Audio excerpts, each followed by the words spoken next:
Bhapur block Elpada Bapuji cricket club आनुकूल्य 27तम cricket tournament final match गुरुवार दिन उद्यापित हो जाइछि। फाइनल मैच आयोजक एलपड़ा सहित गौड़ियापड़ा क्रिकेट टीम मध्य अनुष्ठित होइतिला। प्रथमे टॉस जीति एलपड़ा क्रिकेट टीम निर्धारित 20 ओवर रे समस्त विकेट हराई 120 रन संग्रह करथिला। दल पक्षर मलय फतेह सिंह सर्वाधिक 23 रन 2 चौका 2 छक्का सामिल थिला। तासह जवाब रे गौड़िया क्रिकेट टीम 19.4 ओवर रे समस्त विकेट हराई 103 रन संग्रह करी पराजित हो जाइथिला। एलपड़ा क्रिकेट टीम रो हिमांशु खुंटिया 4 ओवर बोलिंग करी 18 रन व्यय रे 3 गोटी विकेट अख्तियार करी आजिर एई मैच रो श्रेष्ठ बॉलर विवेचित होइथिले।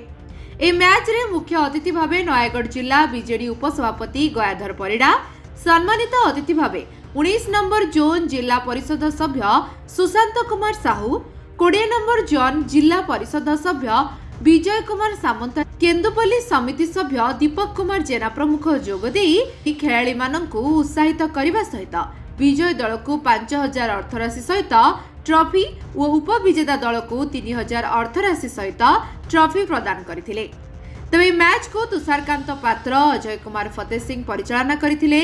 स्कोर बोर्ड रे सुधांशु शेखर खुंटिया, शाश्वत महाराणा और टूना महाराणा सहयोग करथिबा बेले भाष्यकर भावे सपन कुमार प्रधान दायित्व निर्वाह करथिले।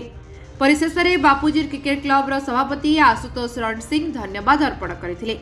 ए मैच रे क्लब रो समस्त सदस्य सहयोग करथिले।